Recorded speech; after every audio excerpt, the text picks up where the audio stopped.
Yeah, that you know Harris is drinking, and yes, I'm thinking, and I'm plotting and scheming. We are here with Mr. Larry Hankin. His second time on the Harris is Drinking Again podcast, here to promote his new book, That Guy, as well as we're going to recap our last interview, talk about recent life growth and different things going on.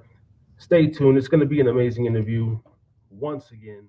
Hey, man, this is Tommy Chung, and you're listening and watching Harris is Drinking Again. Sounds like a ghetto movie.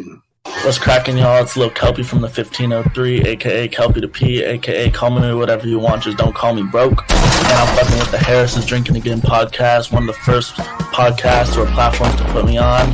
Y'all better stay following them, watching them. Stay tuned for more shit. Big things happening in the future. Harry's drinking again. Now, the man in front of me here, you probably recognize him. You see them on this channel as well as countless others. I was sitting here before we started this once again, and I'm on the movie database, and I stopped counting at 104 credited titles that you had been in. I mean, Well, what I've heard is, because I don't follow me, I get all my information from podcasters about me. But I hear that it's like 204. That's what they tell me. Yeah. Wow. Yeah, but I don't count them. I don't know. So that is amazing. But that's what I've been told. Yeah. And you're just still going on with this thing. I mean, obviously you still have the drive, the juice. You still have this passion in you to just continue to make films at this point. Is it? Well, yeah. I mean, I wrote a book, so now I'm writing another book. So now I'm a writer now.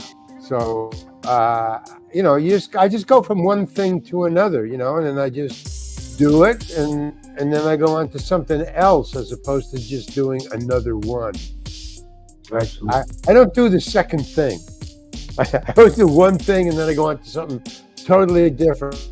I'll be a stand-up comedian, and then I'll be an improviser. Then I'll be a TV guy. Then I'll be a movie guy. Then I'll be a writer. I mean, I can't follow me. I gave up. I just go from one to the other. So now I'm writing books, and finish that, I'll do something else. It's not. I don't think I'm doing it on purpose. It's just that's how I roll. Your life past, and I think a lot of us are trying to fall into that. I know I am. I'm just trying to get to that point where you almost let your interests and your passion lead you through life, and wake up happy and be like, hey, I want to do this today, or as long as I can pay the rent. Yes, absolutely. Now I see here, That Guy, a cautionary memoir. It was released February 27th of this year, 2023. Now this is your second book. Talk a little bit about this memoir and how it differs from the first one, and then sort of your impression of the book since it's been out. Well, it's actually it's my third book. I did a book up in San Francisco of just adult, no, not even adult, just fairy tales, but I just updated them. That's really so modern fairy tale. That's what they are. They're modern fairy tales with kind of a hip hop flavor to them, or point of view to them, and an outsider's point of view. So that was my first book.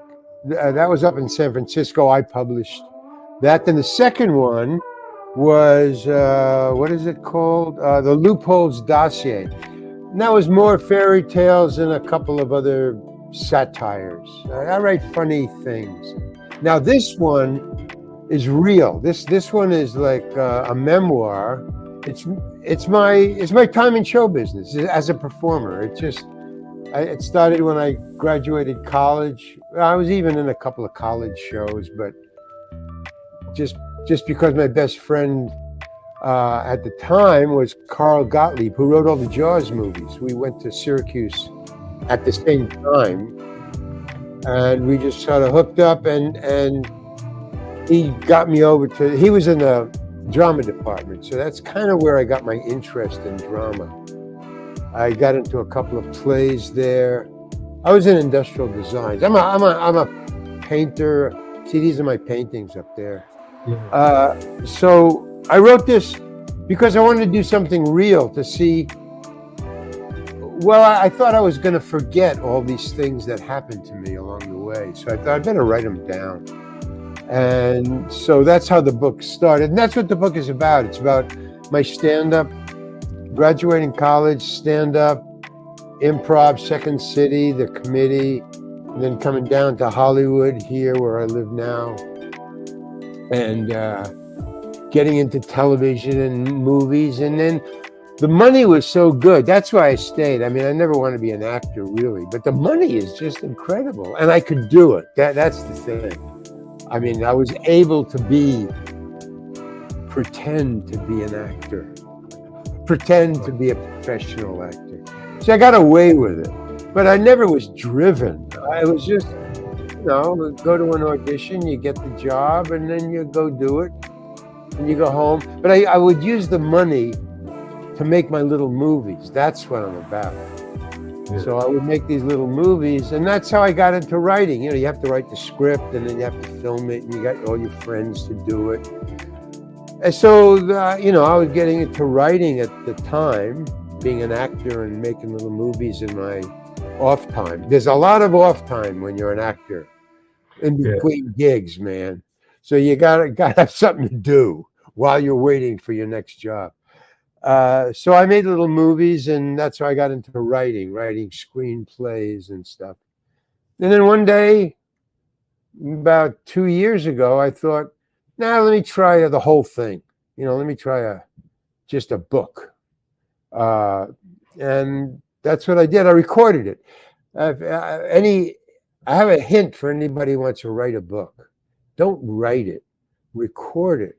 Tell your story into a microphone, and then they have these apps. Microsoft has this app where you can put it in there, and it'll type it out. It takes words, and it takes speech, and it types it out. So that's what I did. It typed it out, and then I worked on that. That became the book. I would, edit that. That's brilliant. Make drafts and different things.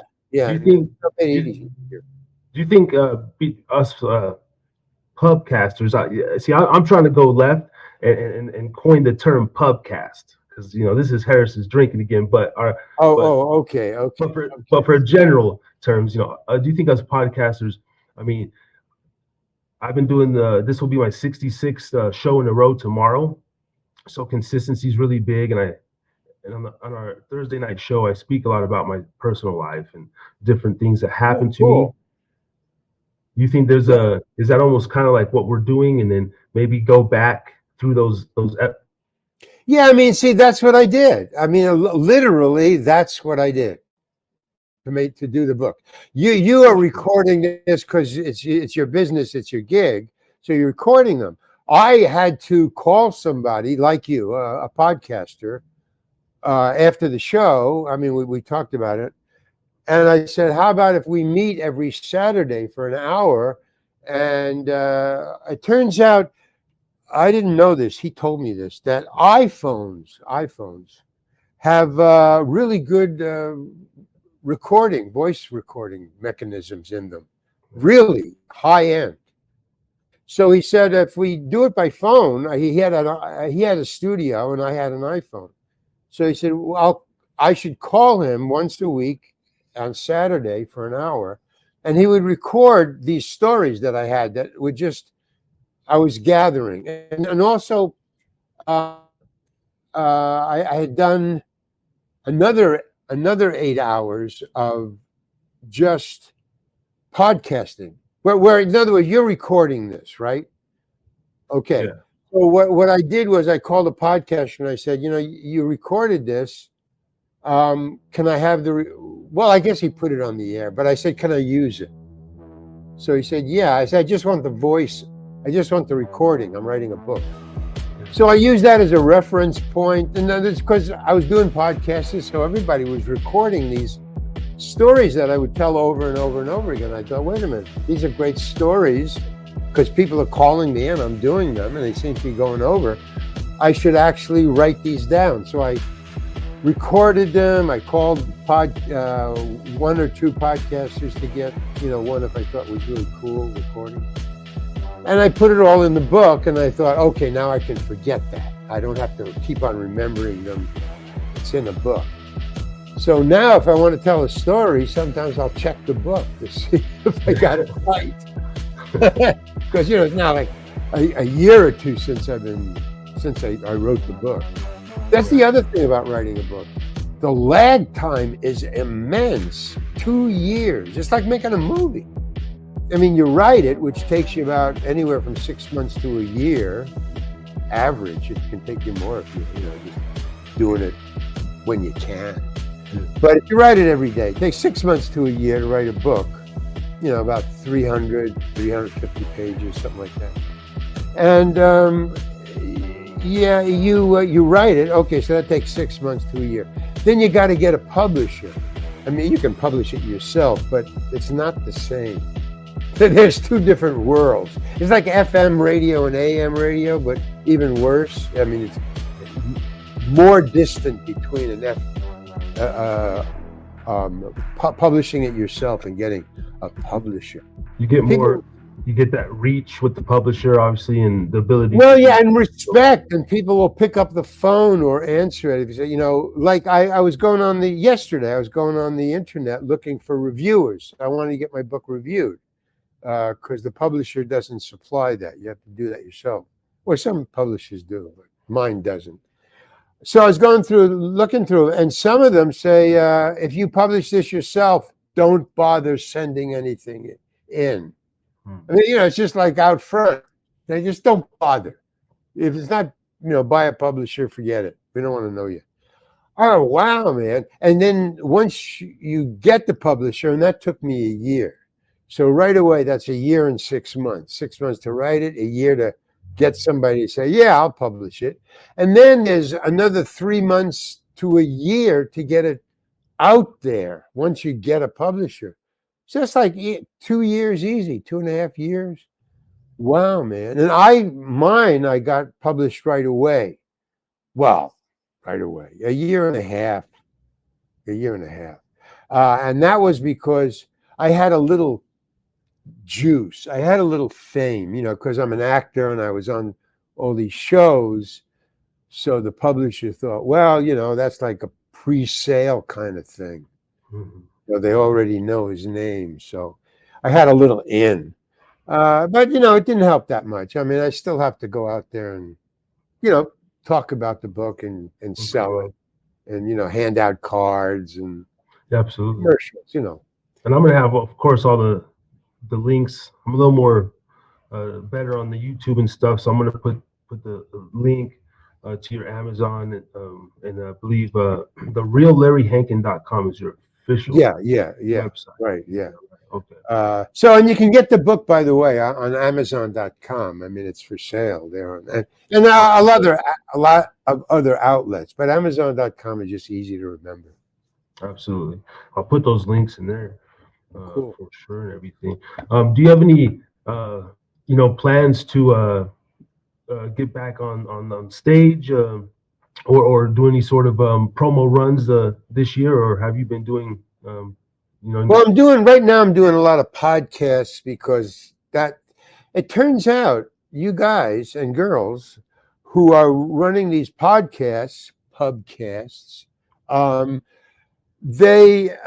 that's the way to sell books. I mean, I've been asking around, like, what's the best way to, what's the best bang for my buck? Yeah. That's and they go, well, no, podcasts are the way to get the word out. That's like, I mean, so what about advertising or newspapers or, and they go, no, podcasts. Nowadays, podcasts is the way you want to sell something. Podcasts.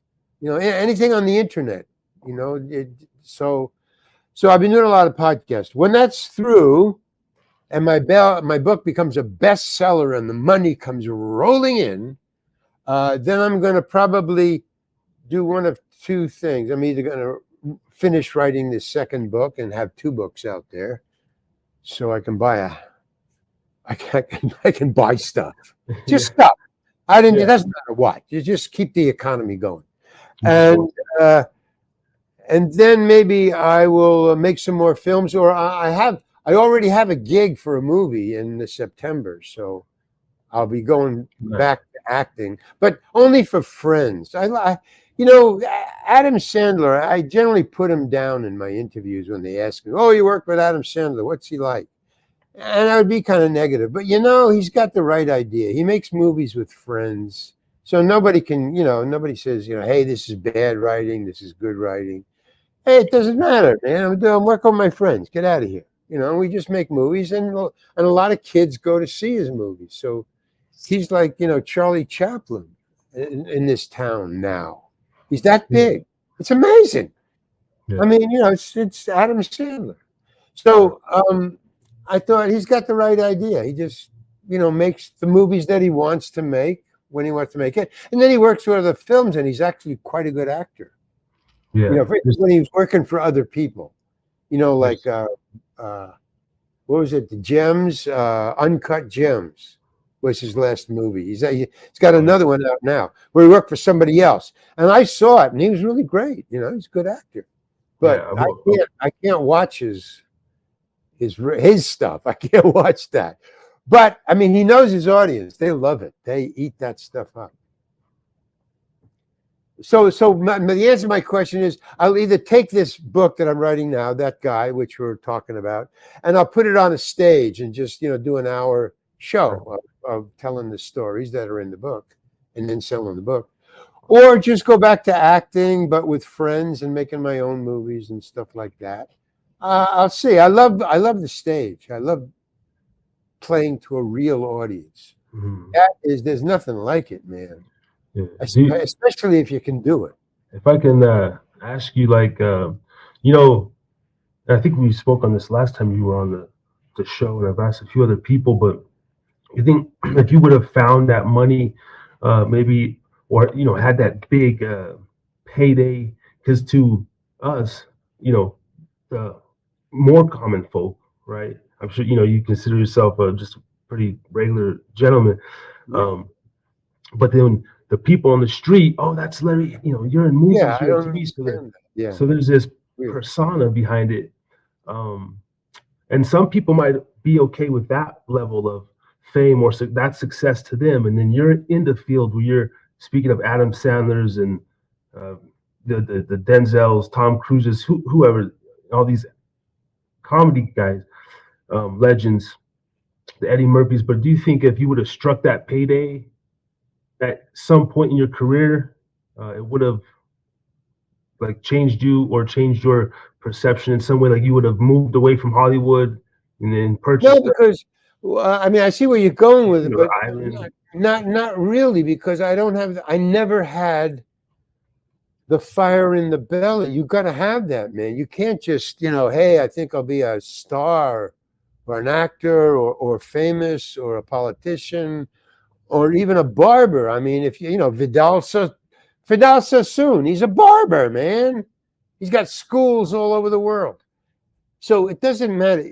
Vidal Sassoon, Clint Eastwood, Adam Sandler, they have fire in their belly, all the people that you just mentioned. I don't have that. I don't care.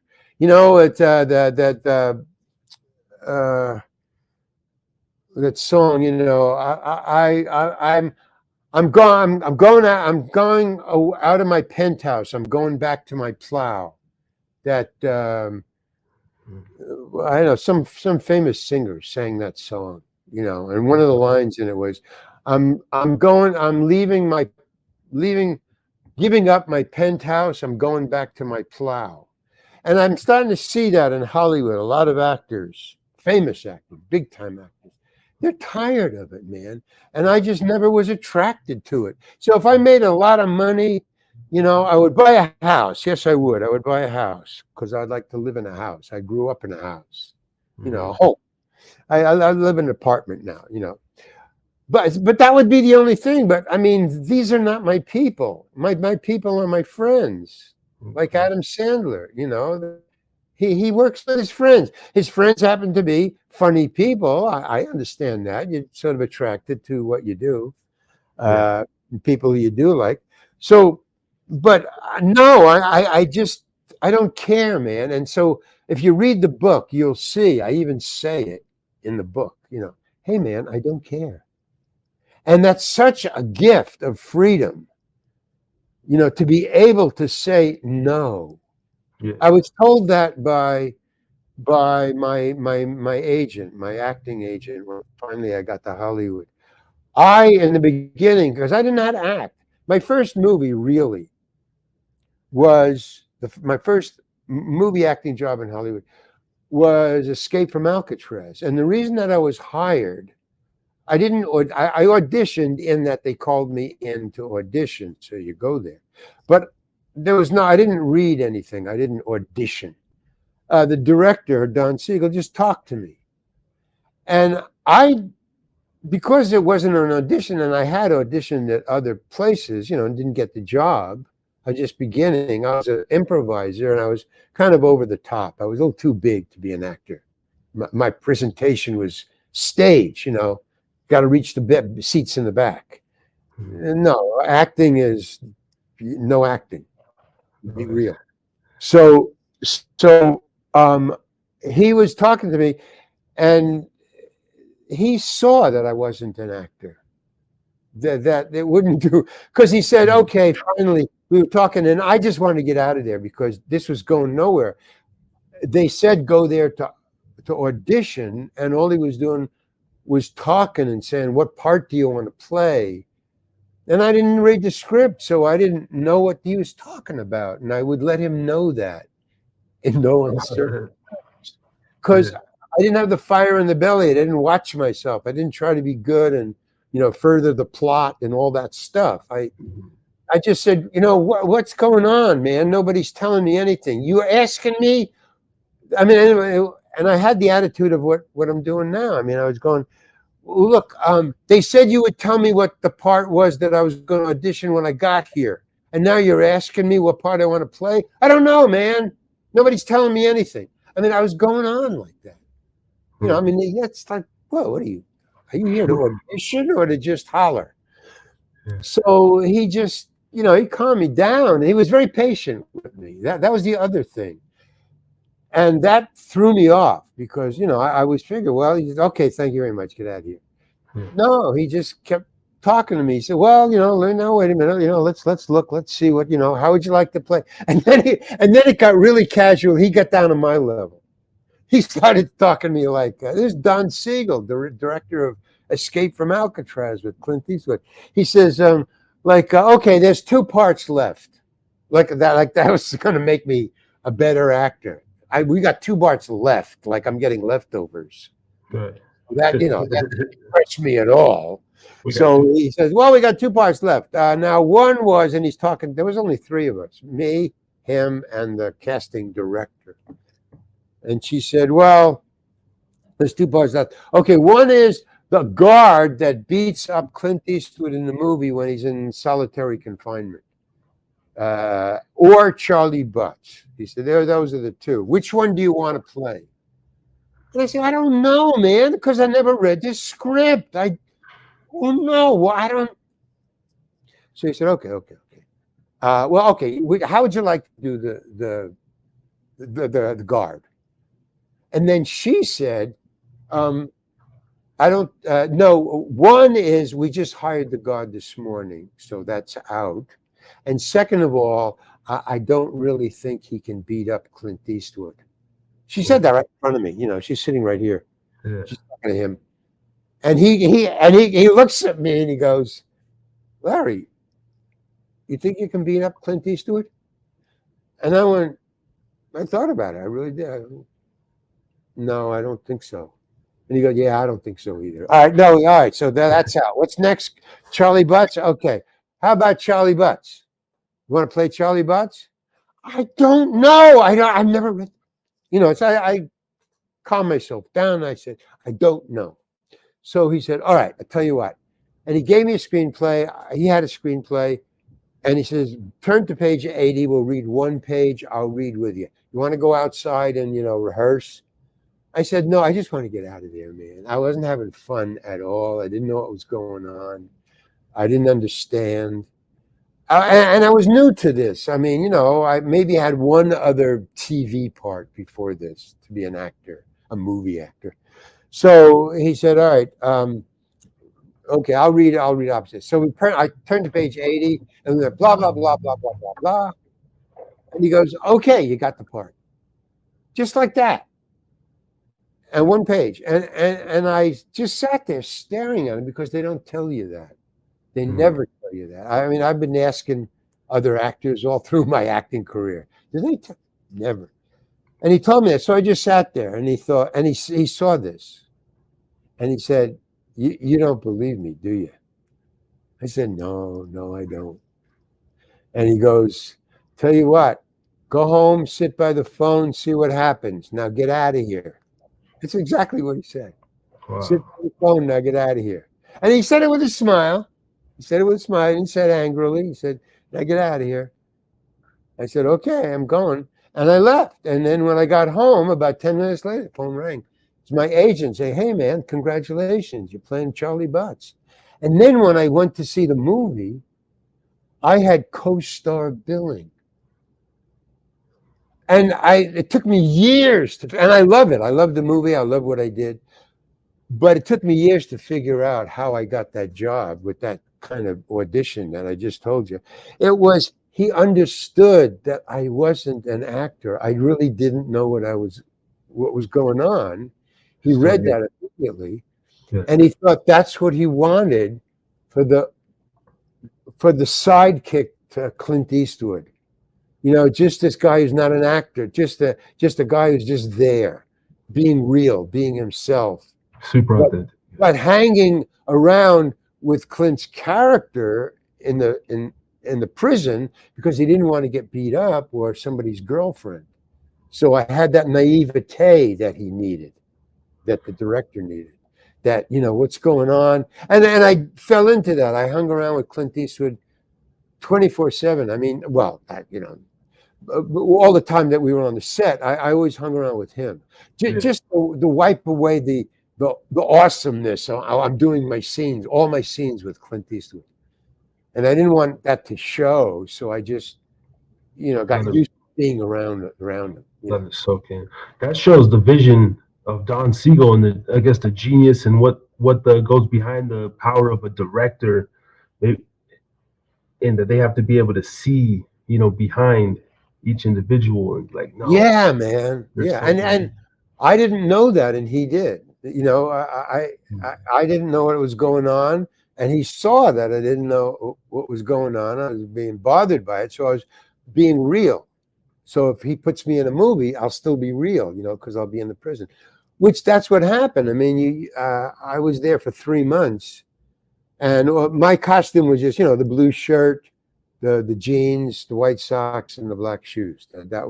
So I was in that costume pretty much all the time because I didn't shoot a lot, but we had to get on the boats at 7:30 in the morning. That was the only time. You missed that boat, you were fined, and they had to send another boat for you, which pissed off everybody, man.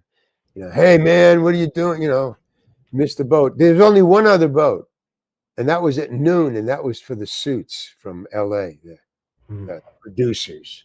Yeah. So that was the boat that they would have to send if the actor, missed the 7:30, 10 boats leaving, all the extras to go to the island. If you missed that, they would send the boat out for you. And one actor did. I think they fired him, is what happened. Yeah, they didn't like that. So I would always go, even if I wasn't shooting that day, I'd always go. And they dug that. I mean, the director kind of saw that. He said, wow, this guy's showing up. He doesn't, because I loved being, I just wanted to be around that movie thing. Absolutely. Yeah. It's like anything else. You apply yourself, maybe stay in the shadows, but you're there. They can count on you, and you eventually get your shot to be. Well, and also he kept on putting me in scenes. because I was there. You know, I was Right. just standing next to the camera watching. Get in And he there. said, Larry, get in the scene. I go, what do you want me to do? It doesn't matter. Get in the scene. Well, why am I in the scene? Because I need another person in the scene. Just get in there, will you? I mean, he would treat me like he was my grandfather, like I was his grandson. You know, he didn't treat me like any of the other actors, where he was very formal and, okay, well, what's your intention here? He would just say, get in the scene, will you? Like when Clint Eastwood, well, not when Robert's Blossoms cuts off his fingers because the warden doesn't want him to paint anymore as punishment. She said, if I can't paint, I'm going to cut off my hand. So Don Siegel says, get in the shop there, in the prison shop. Larry, get in there. Why? I need some more bodies in there. Get in there. Okay, so I got in there. So then when he cuts the hand off, it wasn't a real hand. So when he cuts his hand off, Don Siegel wanted to go around and get a reaction shot from all the guys in the shop, when you see his hand, oh, wow, the horror, so he goes, react, okay, react. And he cuts his hand off. Okay, Larry cuts his hand off. And I go, ah. And he goes, no, throw up, vomit. Come on, man. So it's like great, thank you. React. I mean, it was just like that. He would just tell me hollering behind the camera. No, throw up. Yeah, good. Okay, thank you. And see, that's the way I like to make movies. Just tumult. Unfortunately, a lot of movies aren't made that way. Just say the words as written, and blah blah blah. So, but it was cool. I really liked doing that movie. Yeah, improvisation's a big part of, I guess, the actor being able to be. I can see that. And I can see why Adam Sandler's a huge success. Well, yeah. I mean, that's another reason to do it with your friends. You can be relaxed and just, improvise. Yeah, absolutely. So far this year, other than the book and everything, man, it's obviously warming up there in California, and hopefully. You got the hopefully, right? It's been a wet winter and everything.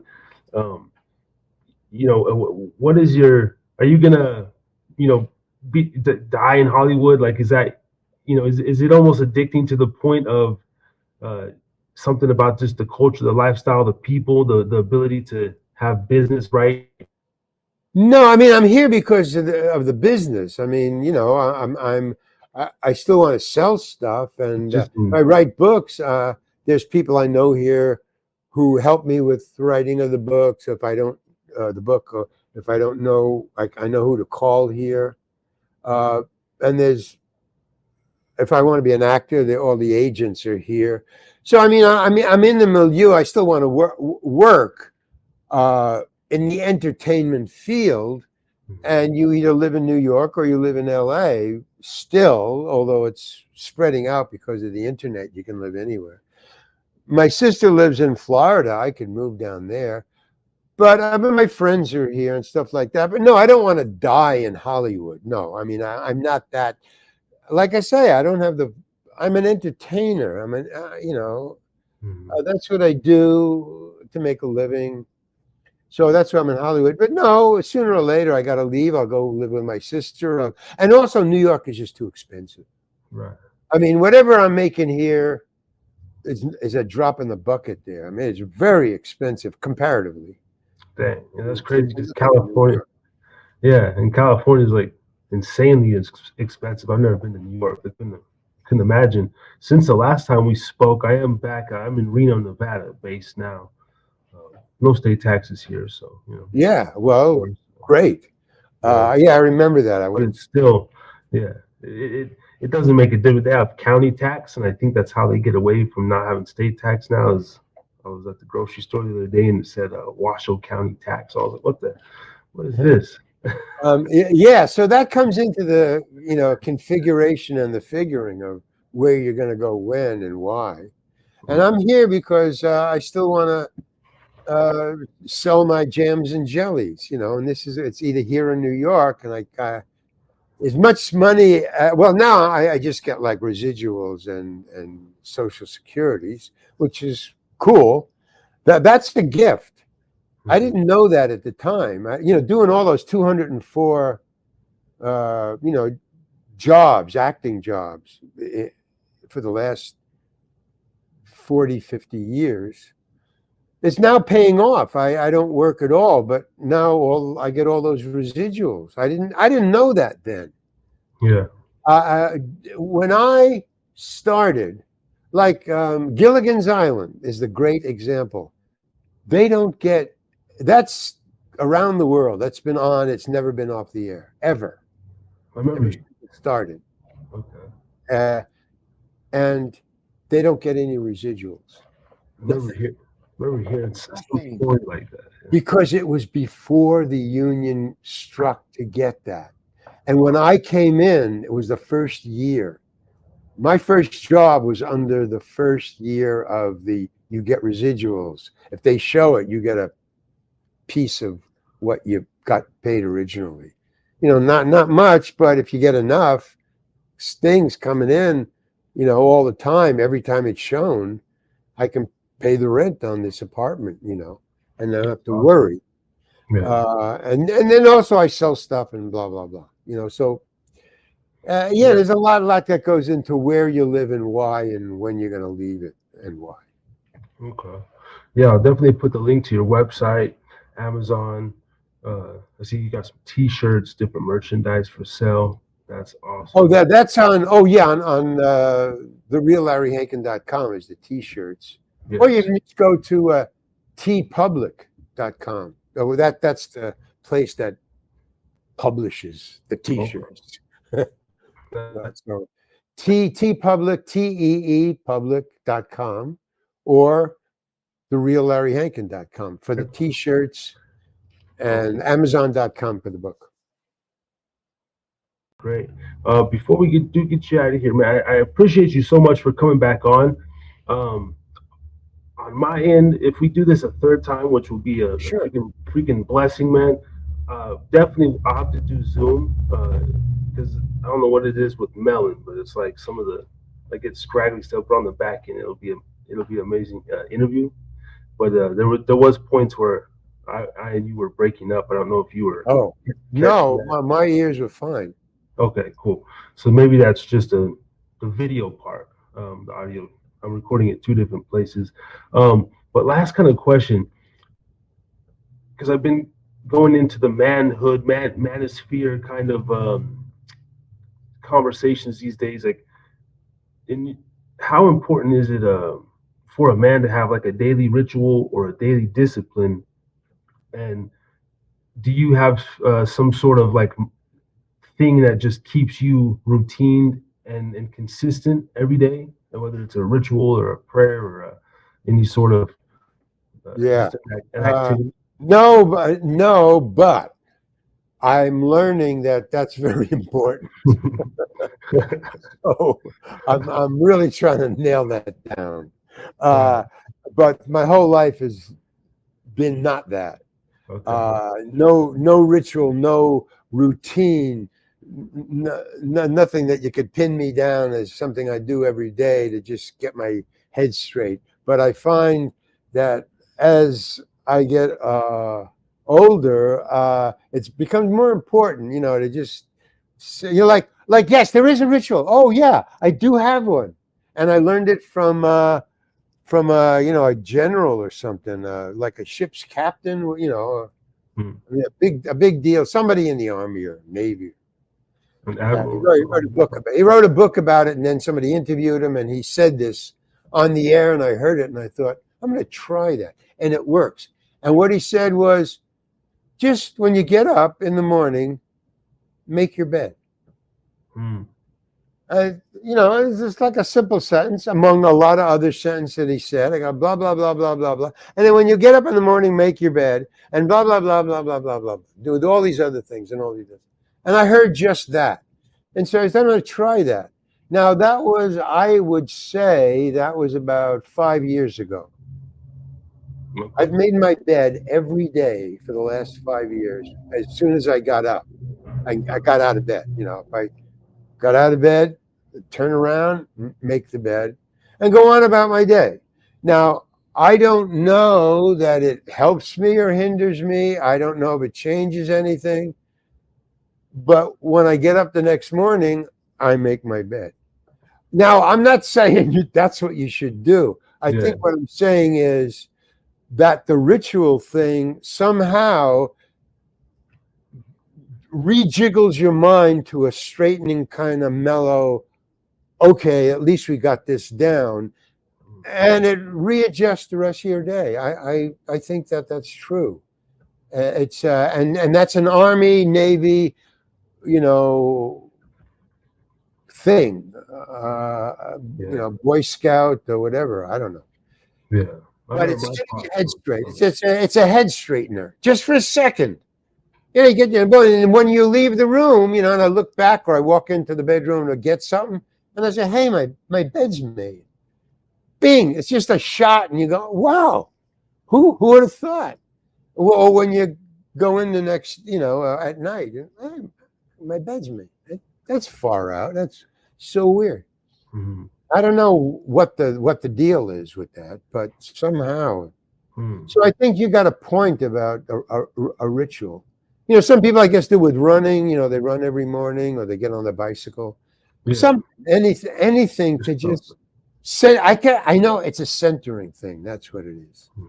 It's just even if you center your mind just for as long as it takes you to make your bed, or I guess brushing your teeth would be another one, but that's just so normal. I've been doing that all my life. There's certain things. It's not the same thing. It's something that it's like an adult thing, I think, is what it has to be. Or almost something like you don't necessarily want to do. Yeah, but you do it, and then it becomes a habit. But it's a centering, and Lord knows my mind needs centering. Let me tell you. I mean, first of all, I'm dyslexic, so that right away, that's a scramble right away, just in front. All my life, so it makes me quirky. Well, when I was growing up, it made me quirky. A lot of kids would make fun of my. You ever hear David Sedaris? He's a writer, got a lot of books out now. No reason you should know him, but David Sedaris writes about that. He's not. He's got about 8 or 9 books out, all about his life. They're all memoirs. Each book is another part of his life. I don't know how he can remember all that stuff. But one of the books, he says, I don't think he used the word quirky, but he said, as a young kid, I was different, kind of quirky. I don't know. I'll use the word quirky. He said I was quirky, and everybody would point it out to me. My parents, my friends. I would do strange things. You like staring a lot, wanting to touch things. That was another thing. That's kind of a dyslexic thing. It's an OCD thing, really, ADHD. But we just wanted to touch things. Just I know what that was like. and then also wanting to get involved with something. Just it's like an instinct almost. It's just So that was David Sedaris said, well, that's when I was growing up, and everybody said I was quirky or like a weird kid. And as I grew up, I didn't realize it because dyslexia wasn't kind of named. It was just a mental instability. Back then, So it wasn't named until I was like 30. So I didn't know I had dyslexia until I was 30 when they said, oh, if you do this and that and you can't think this way, that's dyslexia. Right. And there's ways to get around it, but it's not curable. You just have to workarounds. So I didn't know that until 30. So I grew up as a weird kid. And then when I discovered it, it was like a great revelation. Oh, that's why I do these things. It's like dyslexia. So memorization is what it affects me. My memorization. That's what. So as the parts got bigger, it took me longer and longer to memorize them. It's an ordering. In other words, I understand everything that's coming in. It's just I can't give it to you back in the same order. Yeah. I Okay. can't do that. So if I memorize something and then I have to say it like a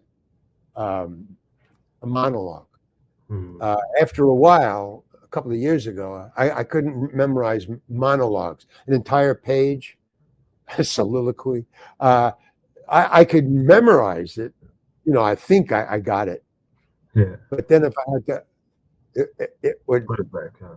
yeah. So sometimes I would just improvise, and sometimes they would let it go because I got the gist. And sometimes they would say, "Hey, man, you got to memorize this. 10 minutes, Larry, go memorize this." And then I come back and I do it.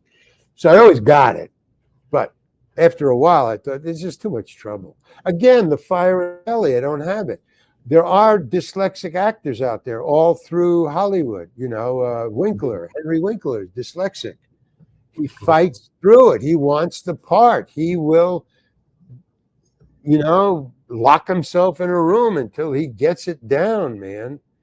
Yeah. But that's a lot of sweat equity. I understand what he goes through, but he does it, and I won't do it. I mean, when it gets too big, Mhm. it doesn't matter to Henry Winkler. And look what he did. He's a big star, man. But I would say, well, Henry Winkler does it. Why don't you do it, Larry? I don't care about it, and he does. And I would rather be able to tell these people what I thought instead of pretending and being a good actor because I want to be famous. And no, I don't want to be famous. I want to do the best thing I can under the circumstances given to me. Mhm. And I like the way it's working out so far. That's awesome. Yeah. No, that's great. I identify with that heavily. I'm a natural rebel and kind of Yeah, a system guy. I didn't even think and I'd that is be on I didn't even think I'd be on YouTube this long just because of some of the conversations exactly. and topics and so that's great. And then there is room in Hollywood for that kind of person like me or you or whoever's out there, whatever quirkiness they have. No, there's a lot of geniuses here inside the wall, inside the Hollywood, I don't know, green zone. I always think of it as a wall, and there's a phone in the middle of this wall. There's a wall, circle wall, and inside it's all quicksand. And in the middle of the quicksand is a phone ringing, and it's for you, and it's a gift. And everyone's trying to get either over the wall or through the quicksand to get to that phone. Wow, that is a great analogy. Like I picture. Well, keep it and use it, because that's all I thought about. While everybody's having fire in the belly, I'm thinking wall, quicksand, get to that phone before it stops ringing. Yeah. Wow, that's amazing. Hollywood. Yeah. But I mean, if you can stand the heat, and I can stand the heat of the kitchen, I just don't want to be a chef. I was a chef. I mean, not a chef, an assistant chef. It's got a name for it. Sous chef. I was a sous chef for a while, when I was in high school and college, during the summer you work. And that they were like ship's captains, chefs, high-end chef. I mean, they're crazy, man. They're like, I mean, they're crazy. They do this, do that. I mean, yeah. So Hollywood was, lemonade compared to that. All right, man. That's amazing stuff. I'm gonna plug everything. I'm gonna do more for this interview that I did in the past, as far as getting things thank you very much. correct, the links, the thumbnail. But I just want to say one thing. You say that you might want to write a book or about you, and you tell your own stories, the real stories, which is memoir. That's the definition of memoir: is a story, a book that's told only from your point of view, only what you saw. And remember, So you don't have to remember it right because it's a memoir and it's memory. And in a court of law, memory counts as not fact, but memory. So what I'm saying to you is, all your stuff is recorded. You're recording this, either tape or video.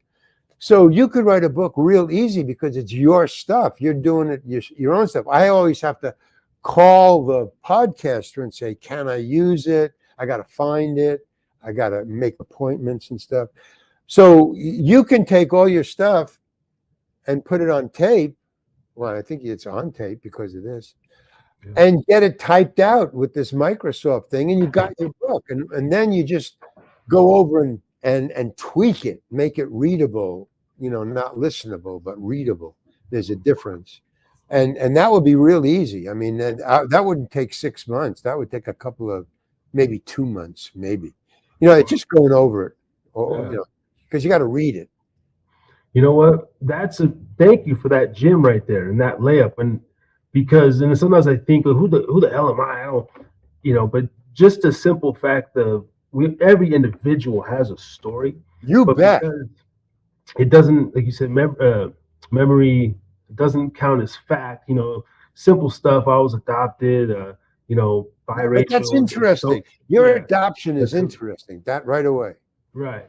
Yes. In other words, if you wrote, first of all, I think memory is a great coach because the first thing you remember is the stuff that hits you the hardest, where there was an emotional connection. And that's what you remember. Oh, I remember when I was adopted.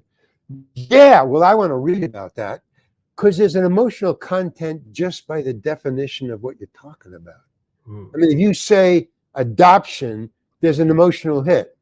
Could be very subtle, but that's different. So what I did was I used my memory to guide me. What I could remember would be important because I remembered it. There was an emotional content to it. When my father, beat me, I remember that because emotionally I remember that. Absolutely. And that's what people want to hear. Or when I had to go rescue my girlfriend from bad times, there's an emotional content to that. People want to hear what they are attracted to, want to read about, go see in a movie, podcast, is emotional. Is that what you're talking about? I can hear that. Did you hear that? Yeah. Rumbling. Yeah. But anyway, but you have that already because they're your stories. You're telling them from the heart, I would imagine. You seem to be like a sincere person. And that's, so it doesn't matter if you're famous or not.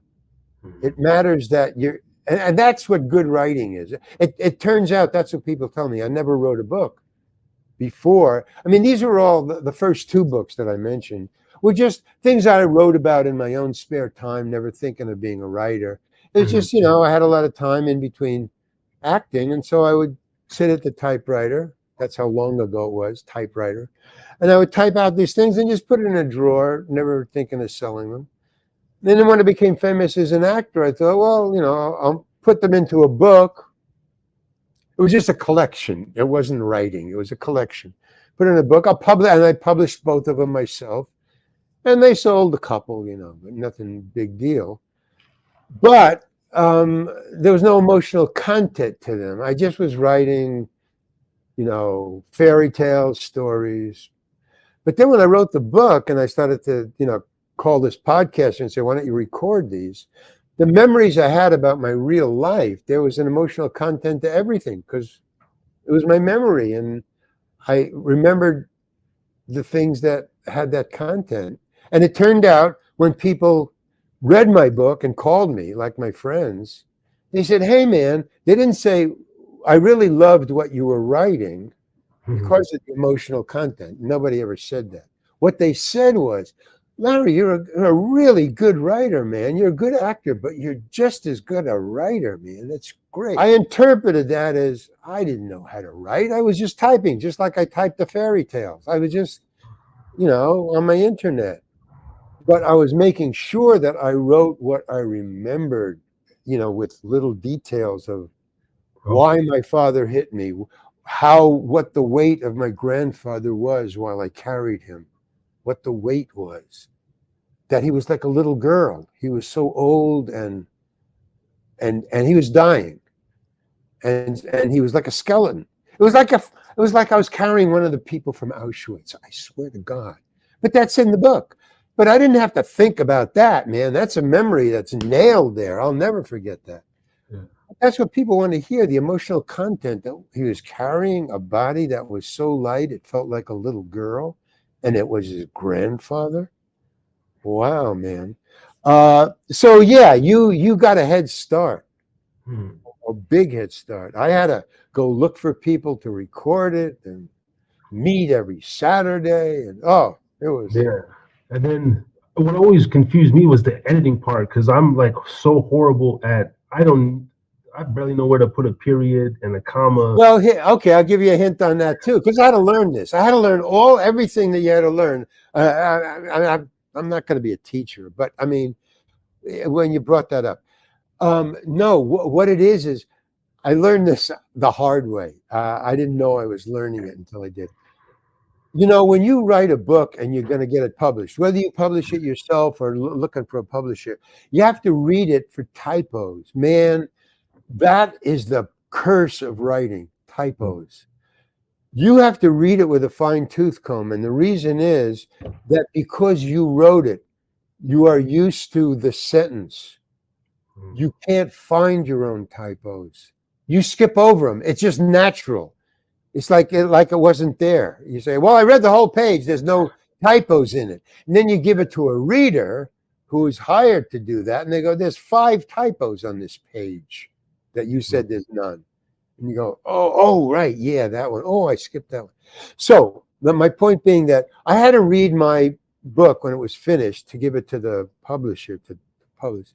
I had to read it minimum of 5 times at different times, not one right after the other. But, you know, in June and in July, then in September, you know, when I would go back and forth. And what happens is if you're just reading it because of the typos, there's certain sections of your writing which is just fucking boring, man. You know, I read this 2 times already, looking for typos. There's no typos on this page, and I'm bored with it already. So I think I'll just rip that page out. I don't need it. In other words, you start to get bored with the stuff that isn't, quote, good writing or interest. It becomes automatic. You know, you just get tired of reading this and other stuff that you write. It's fascinating to you, even though you write it and you wrote it and you know what's coming next. It's just because I'll read it and I go, hey, man, this is good writing. I wasn't thinking about writing when I wrote that, but I was getting, you know, the real picture of the emotion of why my father hit me. I had all that. And it was on the page. So it became good writing. So I've read a lot of books since then, you know, just really good writers, you know, best-selling writers. And they're all different. I'm thinking, well, what makes this page good writing, you know, by Stephen King? Well, I didn't see any difference between that writing and my writing, good or bad. I mean, it's not like, oh, well, I'm writing as good as him. No, I'm thinking, well, he's writing as bad as me. I don't understand. It's just that if it makes sense to the reader, they'll love it. That's all. There's nothing to do with writing. It's what you're putting down as writing. But thank you, man. This is really cool. No, thank you, man. I definitely appreciate it. Have a good rest of your day, and we'll continue to be in contact, and I'll let you know when it's officially out. Okay, right. Thank you very much, Harry. You're really cool, man. Thank you, sir. Appreciate it. Man. Bye.